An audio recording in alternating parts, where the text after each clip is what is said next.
European Union ministers meeting in Luxembourg have agreed to stop buying Russian gas by January 2028 at the latest. The ban will apply to pipeline gas and liquefied natural gas. Last year, Russia accounted for a fifth of all gas imports to the EU. The decision comes as the bloc compiles another package of sanctions against Russia and devises ways to tackle Moscow's attempts to circumvent current bans on its oil exports. Well, Dan Jorgensen is the European Union's Commissioner for Energy and Housing.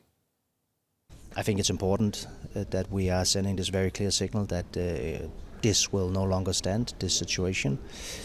We cannot let ourselves be blackmailed by Russia, and we cannot be in a situation where we buy expensive energy from Russia and they can thereby use that money in their war. So this is something that we would of course prefer to do with unanimity. We would prefer strong support from all countries, but I will say there's two countries that are not supporting. That also then means that there are a very, very broad support for this in Europe. Well, that meeting of EU energy ministers has been taking place in Luxembourg, and our correspondent Rosie Birchard is there. Welcome, Rosie. Why has it taken the bloc more than 3.5 years since Russia's full-scale invasion of Ukraine to take this action, and why delay it for another 2 years?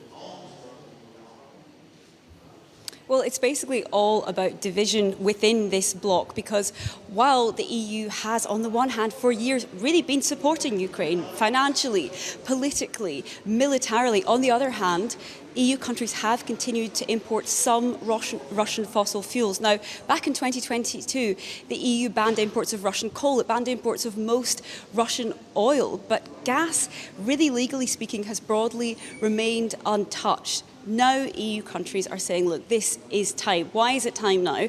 Well, first of all, bigger EU states which had a Russian gas habit, let's be clear about this, Germany, have managed to move away from it. And now we're just down to a couple of smaller EU member states, Hungary and Slovakia, which have been really digging in their heels. They're seen as much more close to Russia diplomatically, and they didn't want to end their energy dependence on Russia. Now the EU has looked at its own internal workings and said, look, we find a way to get overcome what would have been a veto from Hungary and Slovakia and to move this forward.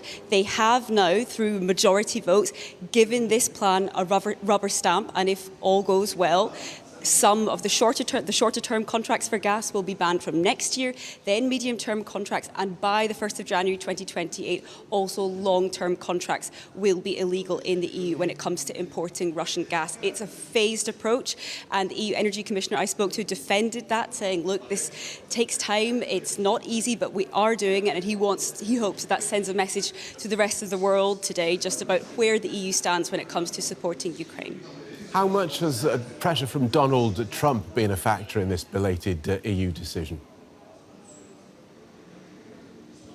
Look, there is very little that happens in the EU just now that you can think of in any way in isolation from what Donald Trump says, and Washington has been pressuring the European Union on this. But it's important to note, like, this didn't come out of nowhere. The EU has been diversifying away from dependence on Russian fossil fuels. A few years ago, it was around about 45% of the EU's gas imports came from Russia. Now that's down to 13%. But as the EU's Energy Commissioner puts it, he says 13% is simply still too much. Right. Important to note here, Washington, the United States, is not a totally neutral party, because when the EU looks outside of Russia for gas imports, one of the places it looks to import from is the United States. All right, let's come on to this proposed meeting between Presidents Trump and Putin in Budapest. No date has been set, but EU leaders are already voicing concerns about the Russian leader potentially setting foot on EU soil. Rosie, we'll hear from the Lithuanian foreign minister and then come back to you. There is no place for war criminals in Europe. There is no way through Europe for war criminals to any events. And this is the very important thing also for us to underline and stress again. We're in strong support of Ukraine, and we are continuing with our continued pressure on Russia. The only place for Putin in Europe, that's in Hague, in front of the tribunal, not in any of our capitals. And this is very clear. Rosie Birchard, what else have ministers been saying about this proposed meeting? a mixture really of trepidation to outrage there. We've heard over the past few months so many times Europeans saying Europe needs a seat at the table when it comes to talks about the future of this continent and its security. But you can be pretty sure that most European Union leaders and countries did not mean a seat in Budapest or a seat for Hungarian Prime Minister Viktor Orban. That's because Orban is seen as the most Russia-friendly member of this European Union. He has repeatedly delayed or blocked or diluted sanctions against Russia and been a vocal critic of EU support to Ukraine. That's why we've seen ministers reacting with quite a lot of hesitation today. We heard EU top diplomat Kaja Kallas saying simply, look, it's not nice to have a man who is, let's not forget, wanted by the International Criminal Court for suspected war crimes, expected to be arriving on EU territory. There are some technical questions that EU states themselves will still need to answer, particularly those that surround Hungary. It's a landlocked country. That means Vladimir Putin will very likely need to get some permissions to enter the airspace of other countries nearby in order to arrive there.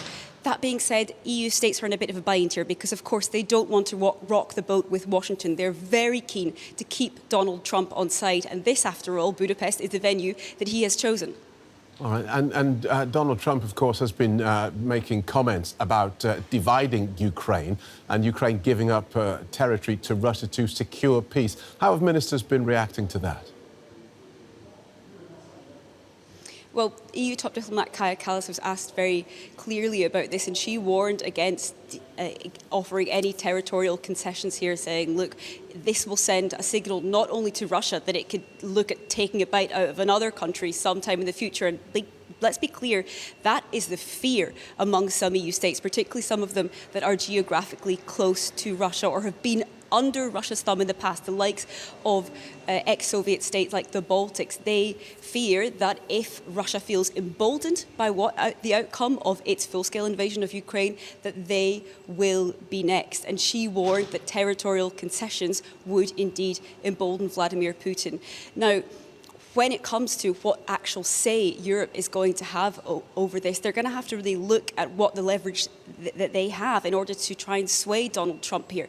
The likes of the fact that Europe is the top financial backer of Ukraine now, will be providing many, many more weapons than the United States, given Donald Trump's unpredictable policies toward Ukraine. And lastly, of course, there are hundreds of billions of dollars worth of Russian central bank assets which are frozen in this bloc.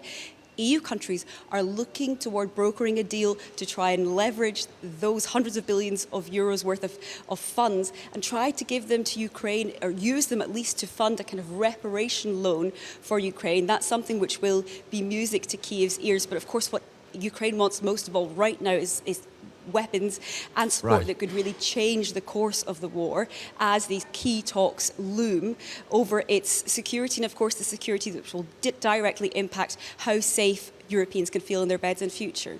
Thanks, Rosie. Rosie Birchard in Luxembourg. EU states just greenlit the next phase in their plan to pull the plug on Russian gas. Dan Jorgensen, EU Energy Commissioner, is the man behind the deal.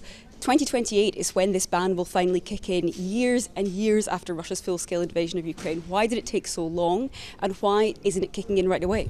So it's a gradual process, and a big part of the ban will kick in much sooner, as soon as possible. So now we need to finalize the negotiations. Apart from that, we are also proposing sanctions. So there's a difference between a sanction that can step into force very quickly and a ban that will be also running into the future. But it is imperative that we do this as fast as possible. We can no longer accept indirectly helping to finance Putin's war. We can no longer accept that gas is being weaponized against member states of the European Union. Part of the delay has also been that you've had member states digging their heels in, particularly Hungary and Slovakia, which don't necessarily show much willingness to diversify away from Russian fossil fuels. Is this plan evidence that you can circumvent these EU internal blockages, which cause so many delays and dilutions of plans?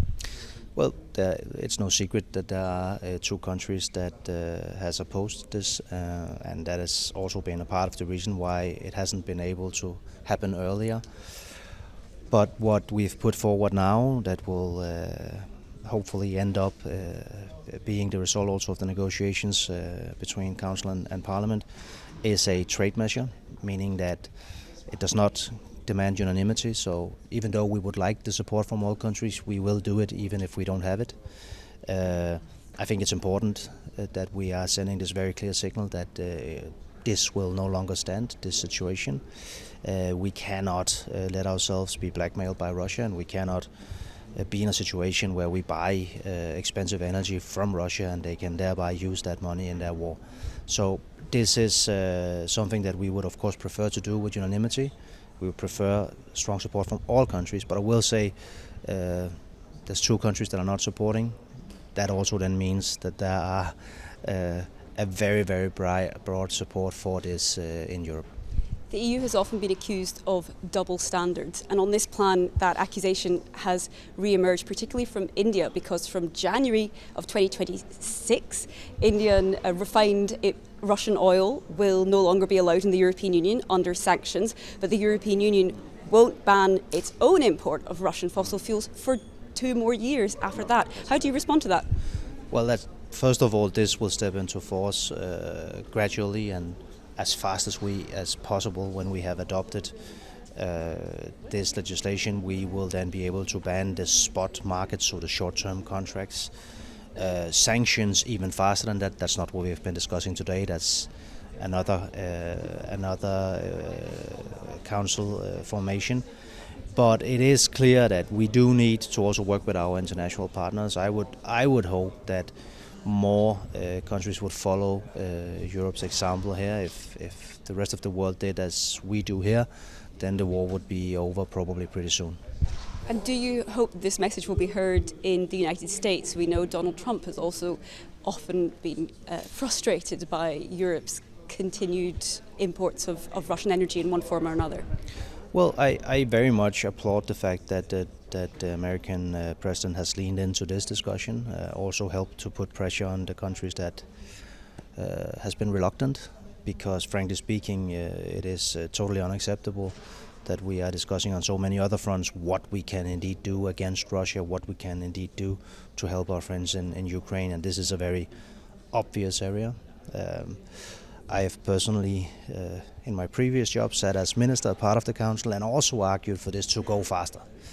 Everybody knows why that hasn't been possible. Now, fortunately, things have changed, and the political will and the political backing is there.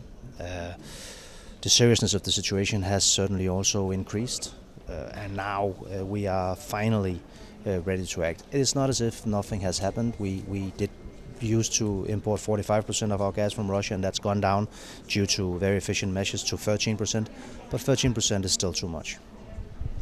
Good timing ahead of key talks between Putin and Trump? I hope very much that this is a message that the ministers sent today that will be heard in the world. It's very, very clear where the European Union stands now, and we are eager to help in any way we can to finish this war. Dan Jorgensen, EU Energy Commissioner, thank you for speaking to DW. Thank you.